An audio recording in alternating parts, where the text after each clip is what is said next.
semoga tercurah limpahkan kepada junjungan kita Nabi besar Muhammad sallallahu alaihi wasallam, keluarganya, para sahabatnya, dan umatnya, termasuk kita yang hadir di kesempatan kali ini. Mudah-mudahan mendapatkan syafaatul uzma di akhirat.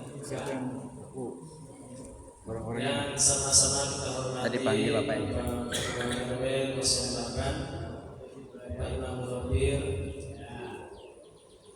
beserta pengurus dan para ketua RT. Sama-sama kita hormati dan muliakan Ketua DKM Masjid Hidayah Bapak Soleh Hidayat beserta para pengurus dia santunan anak yatim 1447 Hijriah. Para undangan, anak-anak sekalian yang Allah muliakan, terima kasih kami ucapkan atas kehadirannya di undangan kami dalam rangka santunan anak yatim yang senantiasa kami adakan program ini selain di program di bulan Muharram. Mudah-mudahan sedikit banyaknya membantu berkontribusi dan termasuk bagian dari orang-orang atau golongan yang menyambutnya berarti. Walaupun secara lebih luas ini masih minim, tetapi ini bagian dari kemampuan kami khususnya dari DKM bagaimana menjadi bagian dari kontribusi memenuhi tugas kewajiban sebagai sama kaum muslimin, termasuk juga perintah dari Allah untuk menyantuni yatim. Bapak-bapak, anak-anak sekalian yang dirahmati Allah, pada kesempatan kali ini acara yang akan kita lalui adalah pertama pembukaan, kemudian pembacaan Al-Quran, berikutnya sambutan, kemudian santunan yang akan disampaikan oleh pengurus BKM. Baiklah, kita mulai kegiatan pada kesempatan kali ini biar barokah, biar mendapatkan rahmat, kemudian mendapatkan kebaikan, khususnya bagi yang hadir dan umumnya bagi para donatur yang telah ikut menyumbangkan donasi untuk suksesnya kegiatan pada kesempatan kali ini. Kita baca kitab Bidaratil Fatihah. A'udzubillahi minasyaitonir rajim. Bismillahirrahmanirrahim. Alhamdulillahirabbil alamin. Arrahmanirrahim. Maliki yaumiddin. Iyyaka na'budu wa iyyaka nasta'in. Ihdinas siratal mustaqim. Shiratal ladzina an'amta 'alaihim ghairil maghdubi 'alaihim waladdallin. Selanjutnya pembacaan Al-Quran yang akan disampaikan oleh Ananda Fahri Zafran Khairi dan Muhammad Rizkil Al-Halbi yang akan membacakan surat Al-Duha. Kepada Ananda dipersilakan. Sana aja. Sini aja.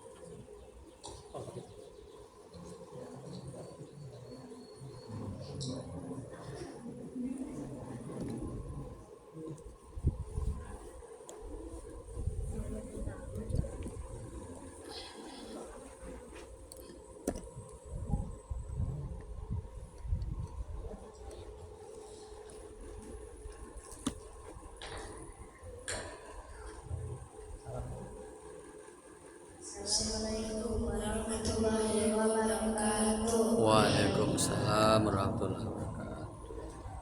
Bismillahirrahmanirrahim. Walaili idza saja ma wadda'aka rabbuka wa ma qala walal akhiratu khairun laka minal ula wa lasawfa yu'tika rabbuka fatarda alam yajidaka yatiman fa'awa wa wajadaka dhalan fahada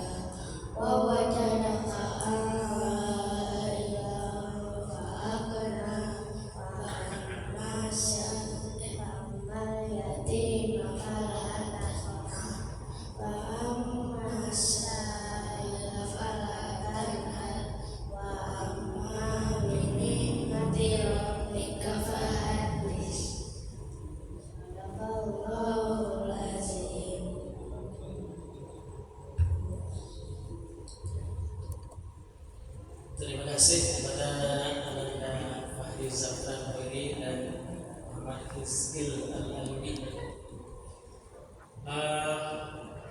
Para jamaah sekalian yang dirahmati Allah, kita mengadakan persatuan ini pada waktu asar, pada asar. Asar itu kalau kita baca surat Al-Asr kan ya, wal asri demi waktu, tapi asar itu sama maknanya itu dengan waktu asar. Kenapa di situ al-asr? Karena menuju senja kan ya. Jadi dunia ini kan sudah memasuki akhir zaman. Artinya penghujung bumi redup atau menuju gelap. Kalau mungkin bahasa akhir zamannya menuju hari kiamat. Maka Allah memerintahkan kita untuk lebih banyak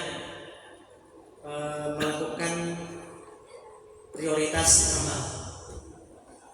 Termasuk salah satunya adalah menyantuni anak yatim.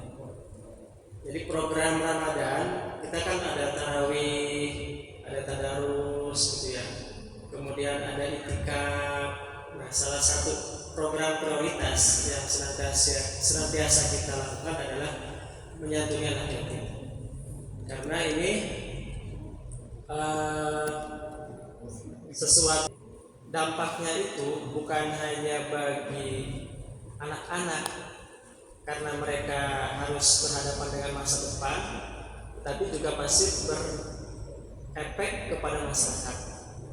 Artinya masyarakat itu kalau anak-anak sukses pasti juga berpengaruh terhadap masyarakat sekitar anak-anak itu kemudian tumbuh besar nanti. Jangan sampai kemudian anak-anak itu kita biarkan nanti masa depan mereka kemudian tidak jelas, pasti juga akan berakibat negatif terhadap lingkungannya. Maka kontribusi tetangga, keluarga, termasuk lingkungan terdekat itu paling dibutuhkan oleh anak-anak yatim. Maka senantiasa DKM itu harus membuat program yang berkenaan dengan menyantuni anak yatim. Ya kalau bisa harusnya sih per bulan ada perhatian ya. Tapi mungkin karena banyak keterbatasan, ya mudah-mudahan kedepannya kalau ada rezeki yang bagi dari para donatur gitu ya, ini lebih bisa maksimal atau paling tidak kontinunya itu lebih sering. Ya namanya anak-anak yatim memang tidak ada yang berkeinginan ketika dihadapkan kepada qada, ketentuan Allah, dilahirkan tumbuh besar tanpa seorang ayah. Semuanya itu nggak ada yang mau, nggak ada yang ingin. Nah, maka terkadang mungkin ada anak-anak yang nangis gitu ya, ketika dihadapkan pada situasi harus kumpul-kumpul dengan orang tua. Kemudian ditanya oleh sekolah atau siapa, ayahnya kemana. Mereka saya kira tidak terlalu sedih ketika ditanya punya baju baru apa enggak, gitu ya.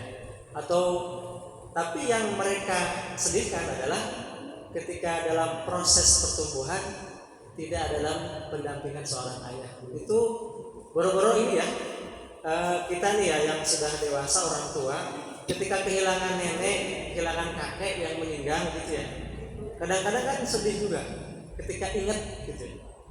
Padahal kita istilahnya mah lebih puas karena banyak berinteraksi sudah puluhan tahun dengan sosok nenek sama kakek.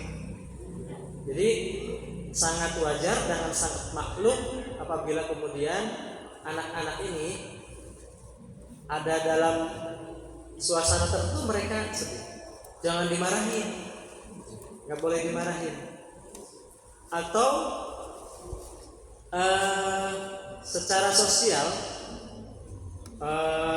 mereka itu karena kurang kurang ada interaksi kasih sayang dari seorang ayah, secara mental tuh biasanya ada pengaruh juga, lebih hiperaktif, malah kadang-kadang ada konotasi lamun ayah jelema badur gitu kan, coba itu masih budak terbuka bapak asup, ada begitu.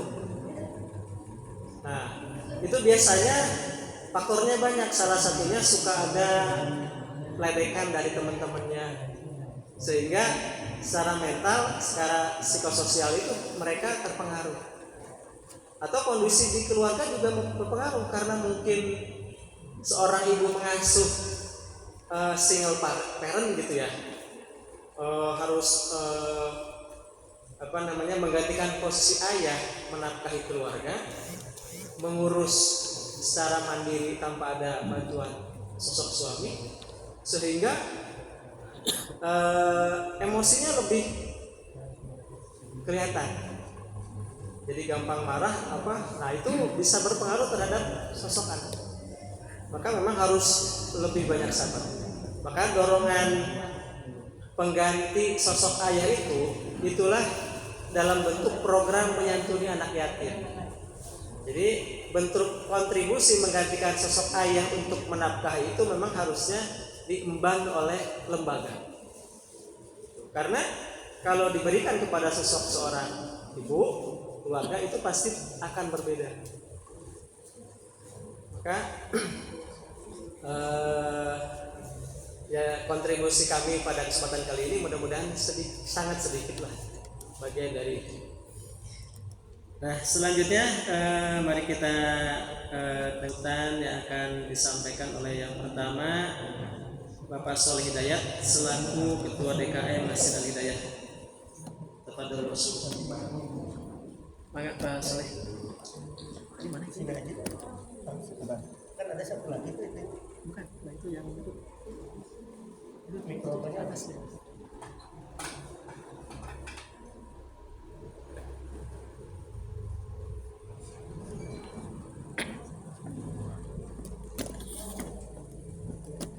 Nyalain dulu. Pencet lah. Nyalakan dulu. Pencet dulu.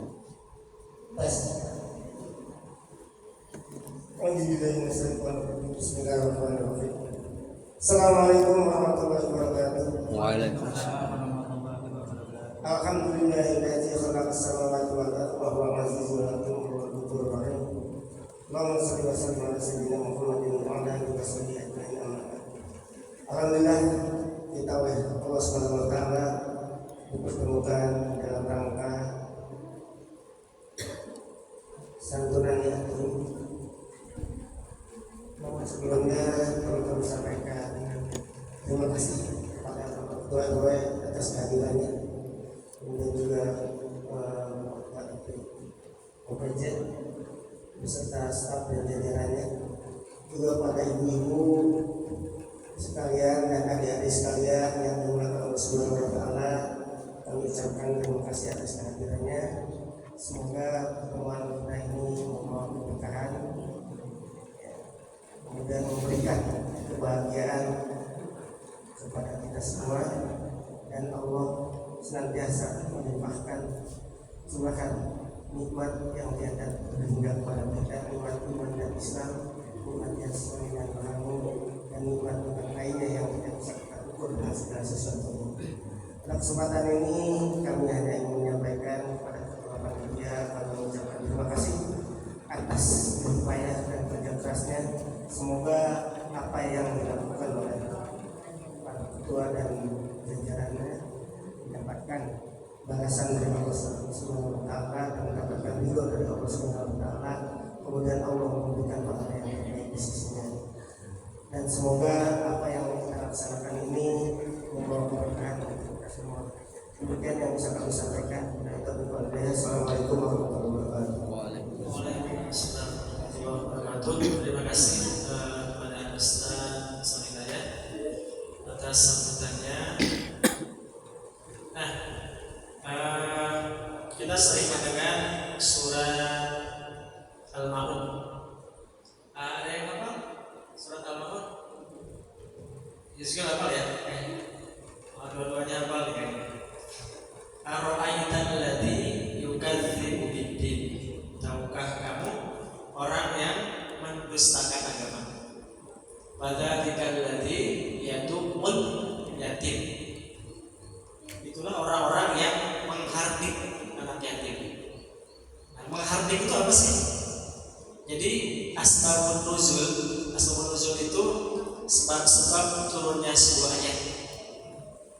hadis asbabul wurud, sebab-sebab turunnya hadis. Jadi asbabun nuzul ayat ini, dulu Abu Sufyan itu setiap minggu beli unta.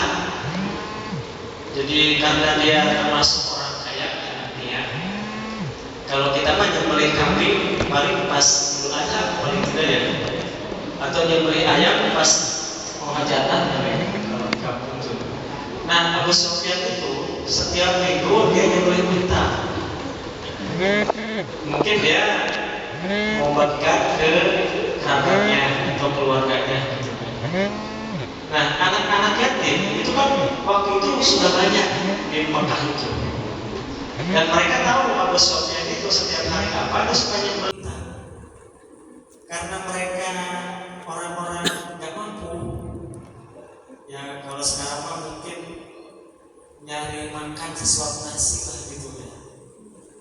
Nggak ada yang dimakan di rumah. Jadi mereka itu merapat ke rumah Abu Sufyan dengan harapan dikasih daging lah, cuma hanya sepal gitu kan. Atau untung-untung sudah dimasak nanti mereka dapat bagian.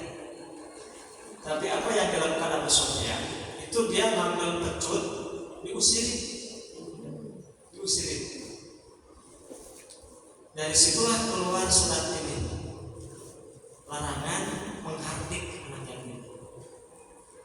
Kalau kita samakan dengan perbuatan kita yang mungkin lebih banyak tafsirannya, menghardik anak yatim itu bisa ketika mereka lagi apa-apa kita marah-marahin, kemudian kita sakiti perasaannya, kemudian mereka butuh apa tidak dikasih, gitu ya.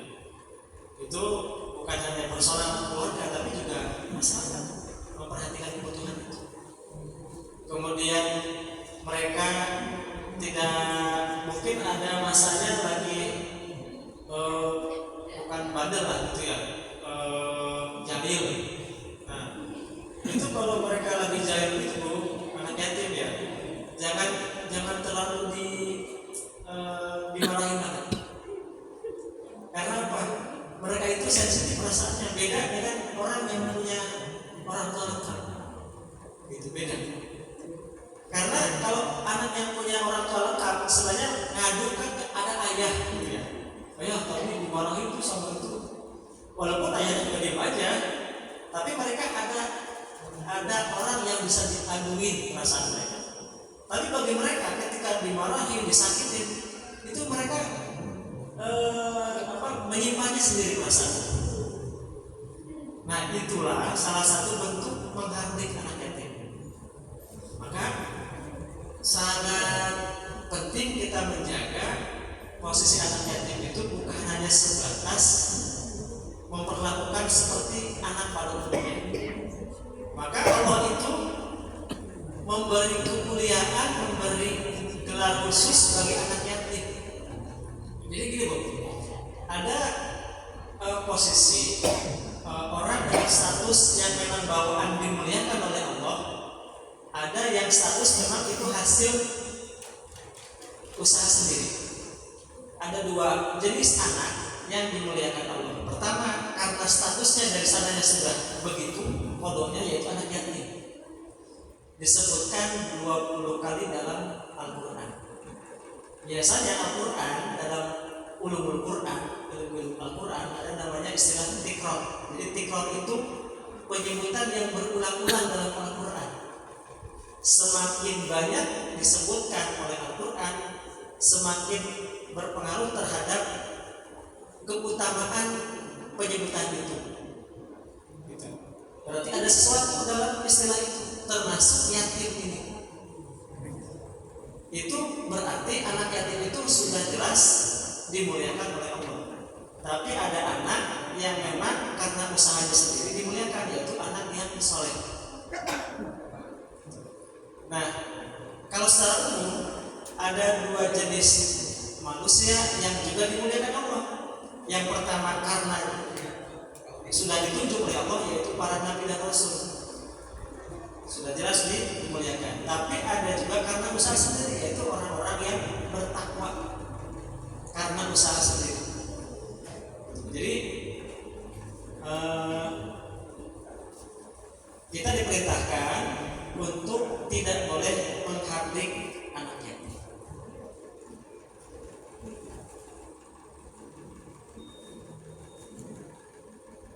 Nah, sebelum sambutan Bapak Ketua RW, ini kita kasih contoh ya. Ada 3 sosok besar yang sangat berpengaruh di dalam dunia Islam. Hasil ataupun mereka adalah masa kecilnya adalah anak yatim. Yang pertama, siapa nabi kita? Nabi Muhammad SAW. Beliau ditinggalkan ayahnya ketika berdagang ke Sam sebelum beliau lahirkan. Jadi beliau yatim, ditinggalkan sosok ayah ketika dalam kandungan. Yang kedua, Imam Bukhari. Pernah dengar Imam Bukhari? Yang menulis kitab hadis Sahih Bukhari. Jadi setelah Al-Quran, dalil atau hukum syara yang terkumpul yang itu menjadi panduan Sahih Bukhari. Nah, Imam Bukhari itu yatim ketika masih kecil dan lebih naasnya Bu, lahirnya itu dalam keadaan buta. Ya. Nah, orang tuanya, si ibunya, karena saking sayangnya berdoa tiap hari agar si Imam Bukhari ini sembuh. Makanya ibu yang kalau punya anak misalnya ada sakit atau apa, itu jangan untuk putus asa untuk berdoa. Jadi Imam Bukhari ini ibunya berdoa terus sampai suatu ketika beliau itu bermimpi ketemu sama Nabi Ibrahim. Kata Nabi Ibrahim, anak kamu sudah normal, bangun ya. Dan betul Bu, Imam Bukhari apa matanya? Karena setiap hari ibunya berdoa. Nah, karena si ibunya ini ingin bersyukur kepada Allah, maka kemudian ini sosok ibu yang luar biasa. Jadi dia kepedulian terhadap pendidikan yang tinggi Bu. Dia ajak istilahnya disekolahin di pesantren ini anak Imam Bukhari, ke Mekah, ke Madinah, ke Baghdad, ke Asia Selatan, Afghanistan gitu ya. Oh ya, kemana? Apa yang dia inginkan, pengen kemana, mencari jejak-jejak hadis dipenuhi sama si ibu. Padahal dia bukan orang kaya. Nah, lalu kemudian sosok Imam Bukhari ini, beliau bisa menghafal berapa hadis? 10, 100, 1000, 10.000, 100.000, 1 juta hadis. Luar biasa kan? Imam Bukhari menghafal 1 juta hadis. Kalau kita masuk 10 hadis aja udah jago.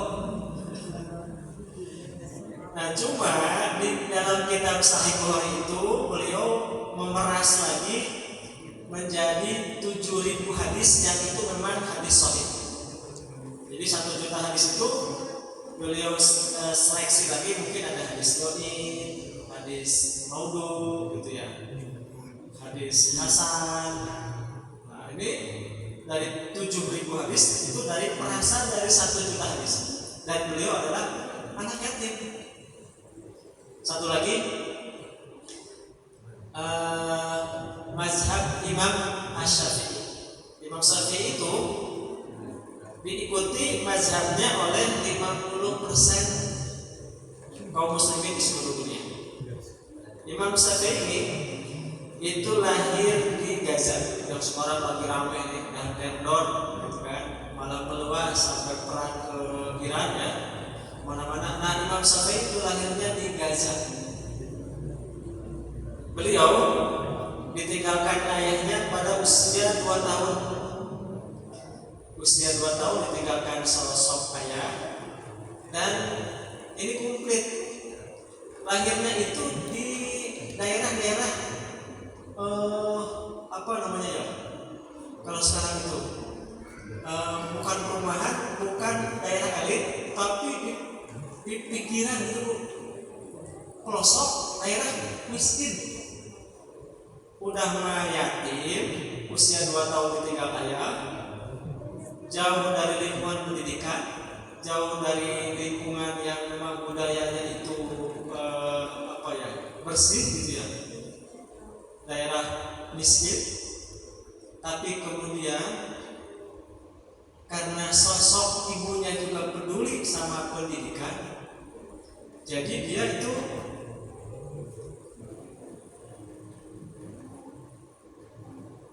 disekolahkan sama si ibunya ini sampai tadi setelah 50 hari. Kemana aja pokoknya mah kamu yang penting sekolah. Nah, jadi ibu-ibu nanti ini anak-anak kalau bisa tetap sekolah, nggak boleh berhenti. Kalau memang masih bisa mampu mah sekolahin aja. SD, SMP, SMA. Kalau masih bisa kuliahin.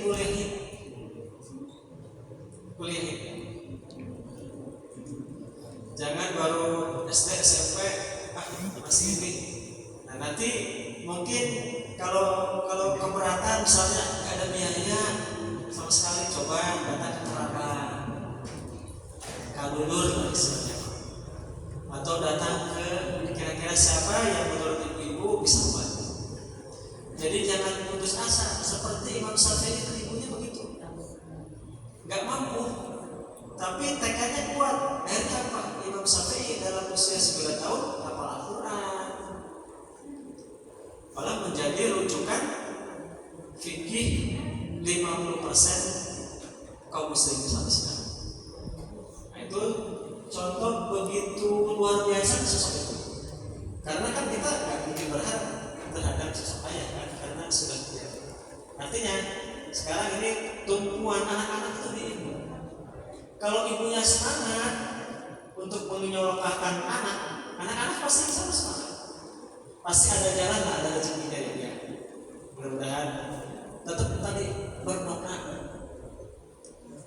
Karena mereka itu sudah jelas diistimewakan oleh Allah. Tinggal kitanya itu bagaimana caranya berusaha.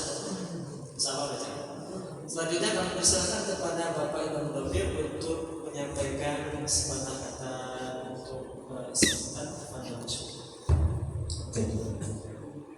Terima kasih. Bismillahirrahmanirrahim. Assalamualaikum warahmatullahi wabarakatuh. Waalaikumsalam warahmatullahi wabarakatuh. Innal hamdalillah nahmaduhu wa nasta'inuhu wa nastaghfiruh wa na'udzu billahi min shururi anfusina wa min sayyiati a'malina.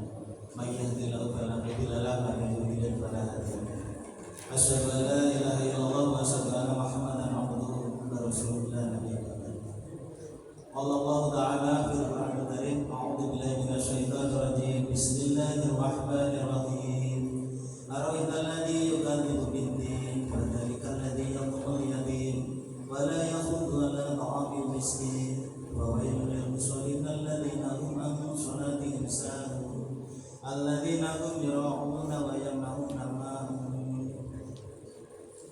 Pertama-tama puji syukur kepada Allah Subhanahu wa taala, kita semua hadir di forum yang mulia ini dan insyaallah dirahmati oleh Allah Subhanahu wa taala. Amin ya Allah. Dalam rangka, kalau melihat undangannya, ini adalah santunan yang dikelola UPZ dalam rangka kegiatan bulan suci Ramadan kepada anak yatim, adik-adik kita, anak-anak kita semua. Dan yang kedua mungkin dirangkai dengan buka bersama. Di acara ini patut kita syukuri, kita semua masih dalam kondisi sehat walafiat, dan puasa kita juga insya Allah masih berjalan, dan adik-adik tidak ada yang mokel, mudah-mudahan tidak ada yang putus insya Allah. Dan sholawat serta salam tidak lupa kita aturkan kepada junjungan kita Nabi besar Muhammad SAW. Mudah-mudahan kita semua, keluarga kita mendapat syafaat di dunia akhirat. Untuk acara yang berbahagia ini saya ucapkan terima kasih kepada Bapak Soleh Hidayat selaku Ketua DKM yang bersama kita semua. Dan tidak lupa pada Bapak Haji Luki Mauludi selaku Ketua Komisi Al-Hidayah yang mengorganisasikan pengumpulan zakat sedekah infak selama bulan Ramadan ini dan disalurkan. Dan tidak lupa panitia, baik panitia pelaksanaan maupun kegiatan Ramadan dan aktivitas yoga ini sehingga rasakan sampai hari ini. Bapak Ibu sekalian, pertama saya ucapkan terima kasih kepada para warga yang telah memberikan donaturnya, menyisihkan sebagian rezekinya untuk pelaksanaan zakat, ya, termasuk mungkin infak sedekah di Masjid Al-Hidayah ini. Apalagi di bulan Ramadan, mudah-mudahan dilipat gandakan amal sedekah Bapak Ibu sekalian. Dan saya ingat terkait dengan santunan anak yatim ini, dan mudah-mudahan kesadaran ini dan pengumpulan ini untuk masyarakat khususnya RW 8 nanti bisa ditingkatkan. Saya dulu pernah tinggal di Yogyakarta, di belakang Masjid Gede, di belakang keraton. Setiap minggu itu beberapa kali hadir di majelisnya cucunya tokoh yang sangat luar biasa. Dan kadang kalau saya mengingat ini, kadang bisa menitikkan air mata. Saat itu ada murid santri bernama, mungkin sekarang dikenal Kiai Sujar sama Kiai Sangiku. Itu tahun 1919 nyantri pada tokoh besar, disuruh menghafalkan sebuah ayat, yaitu surat Al-Ma'un tadi yang saya bacakan tadi. Hampir kurang lebih 4 bulan, meskipun dihafalkan berkali-kali, sang kiai mengatakan belum diamalkan, belum selesai amalannya. Terus diamalkan ratusan kali, ternyata hanya dihafalkan di lidah. Nah, saat itu baru pada bulan keempat ternyata dikatakan oleh sang kiai, kamu belum menghafalkan surat tersebut. Akhirnya seluruh harta bendanya dikeluarkan, istrinya cincinnya dikeluarkan, kalungnya kemudian dikumpulkan di Malioboro itu anak-anak fakir miskin. Dan saat itu memang kondisi paceklik, diberi makan terus, kemudian yang yatim dikumpulkan. Dan saat itulah tokoh besar itu tersebut 100 tahun tepatnya pada hari ini, ya, 114 tahun dikenal dengan Kiai Haji Ahmad Dahlan sebagai tokoh besar Muhammadiyah. Jadi Bapak Ibu, jangan dilihat Muhammadiyah atau keormasannya, tetapi konsistensi bagaimana mengajak warga untuk betul-betul tidak hanya melihat sebuah kitab Al-Quran itu sebagai sebuah bacaan, tetapi menjadi sebuah amal perilaku. Khususnya ini di bulan suci Ramadan, mari kita betul-betul meningkatkan, ya, amal ibadah kita, khususnya yang terkait dengan ibadah-ibadah amaliyah. Kalau melihat RW 8 dengan jumlah kakak mendekati 350-an, ya, kakaknya rumahnya, dan jumlah warganya, apalagi penyandang nama yang menurut saya elit, ya, komplek IPB 1, kan elit itu.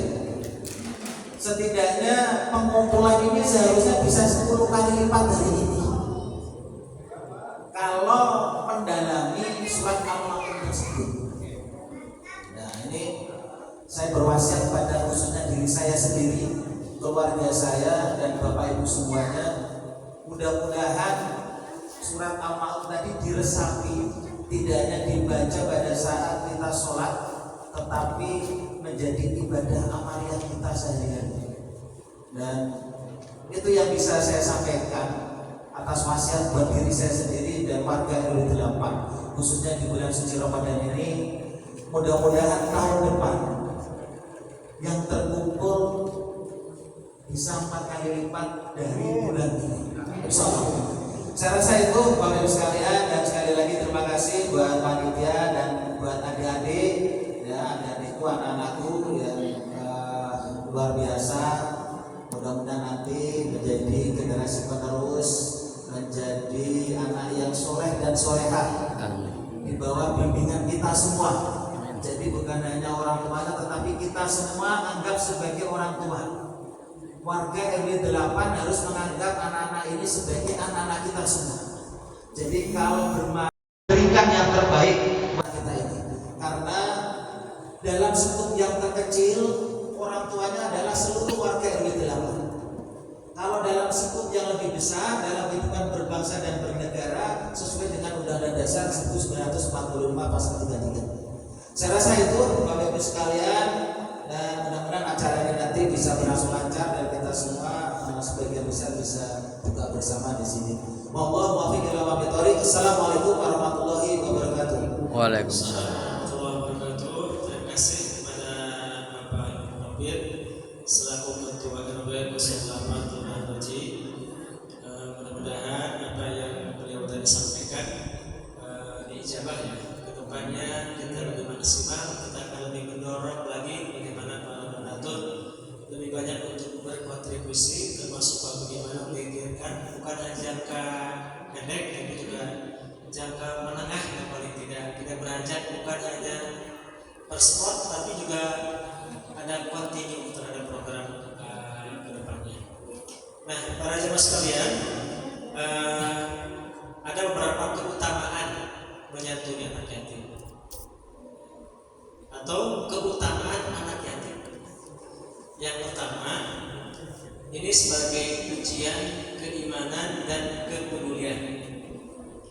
Bukti sebuah masyarakat itu sehat itu adalah peduli terhadap sesama. Ketika sebuah masyarakat acuh masa bodoh terhadap kondisi sekitarnya, artinya mereka telah gagal ketika diuji bagaimana seharusnya kondisi anak yatim. Salah satunya adalah harus diperhatikan. Kan banyak ya, malah mungkin ada keluarga yang itu mungkin saudaranya itu posisinya anak yatim, tapi ya begitu cuek aja dicuekin. Punya adik kandung menikah, kemudian ayahnya meninggal. Nah, sebagai kakak mereka lah yang lebih peduli sebenarnya, karena masih kerabat. Ada tetangga, kemudian orang tuanya meninggal, khususnya ayahnya masih dalam masa usia balita, masih sekolah, tidak peduli, nggak pernah paling tidak mendukung ketika ada program santunan. Itu juga bagian dari ketidakpedulian. Makanya paling tidak kita sebagai jamaah, sebagai masyarakat, salah satu bentuk ujian daripada anak yatim adalah bahwa kita diuji keimanan. Kemudian anak yatim itu doanya itu mustajab. Nanti saya ada cerita tentang West Morning terakhir sebelum nanti kita tutup. Jadi doa anak yatim itu mustajab, artinya dikabul. Persentase dikabulkan oleh Allah itu lebih besar dibandingkan anak-anak yang lain. Kalau anak-anak yang lain berdoa ya standarnya seperti pada umumnya, tapi ketika dia menyandang status anak yatim, maka Allah memberikan istilahnya ada prerogatif lah, walaupun mungkin persentasenya tidak 100%, tapi ada keterangan bahwa anak yatim itu doanya mustajab. Makanya suka ada ketika santunan itu perbanyak doa, diusap kepalanya. Itu ritualnya begitu. Nah, doa itu dikabul oleh Allah itu dalam bentuk 3. Pertama, memang langsung dikabulkan sesuai dengan keinginan. Pengen A, dapatnya A. Atau tidak dikabulkan dalam bentuk A, tapi nanti diberikannya di akhirat. Tidak dikabulkan di dunia, diberikannya di akhirat. Tidak dikabulkan di dunia berupa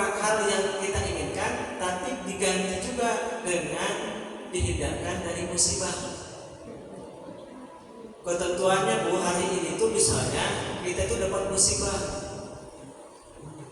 bisa kecelakaan, alhamdulillah kan, bisa terkena penyakit atau apa, karena menyantuni anak yatim, maka itu kemudian Allah ganti ketentuan itu dengan ketentuan yang baik atau dihilangkan madarat itu. Nah, itu bentuk mustajabnya doa anak yatim. Ya, jadi makanya kalau mereka marah-marah tuh ngambek ke kita gara-gara kita hadik dan mereka berdoa, doanya mustajab juga. Itu. Makanya hati-hati begitu dimuliakannya status anak yatim. Doanya mustajab artinya keinginan orang yang meminta doa kepada dia dikabul. Begitu juga ketika dia berdoa, hal yang itu kemudian membuat mudarat bagi orang yang menghardiknya, itu juga berefek negatif kepada yang menyebabkan dia sakit hati. Jadi anak-anak nanti doakan ya para orang tua kalian,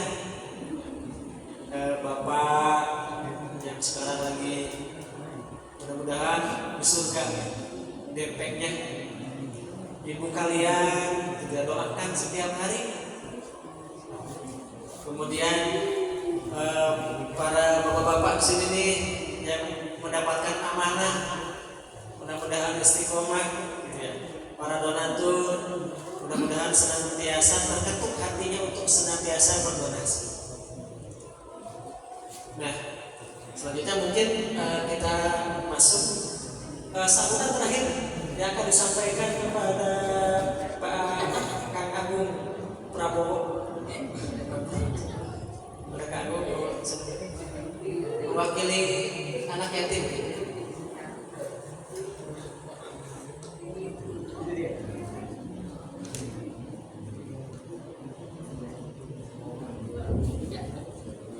Assalamualaikum warahmatullahi wabarakatuh. Waalaikumsalam. Bismillahirrahmanirrahim. Alhamdulillahirabbil alamin. Wassalatu wassalamu ala sayyidina Muhammadin wa ala alihi washabihi ajmain. Segala puji bagi Allah atas nikmat, rahmat, hidayah dan hidayahnya. Salawat beserta salam kami aturkan kepada Nabi Muhammad SAW, keluarganya, para sahabatnya, dan umat beliau yang senantiasa istiqomah dalam menjalankan sunnah-sunnah. Yang terhormat Bapak Ibu donatur yang kami hormati, Bapak Ibu panitia DKM Masjid Al-Hidayah yang kami banggakan, para jamaah Masjid Al-Hidayah dan teman-teman anak yatim yang berbahagia. Pertama-tama, marilah kita panjatkan puji syukur kehadirat Allah Subhanahu wa Ta'ala atas rahmat dan karunia-Nya, sehingga kita semua dapat berkumpul dalam acara yang penuh berkah ini. Kami perwakilan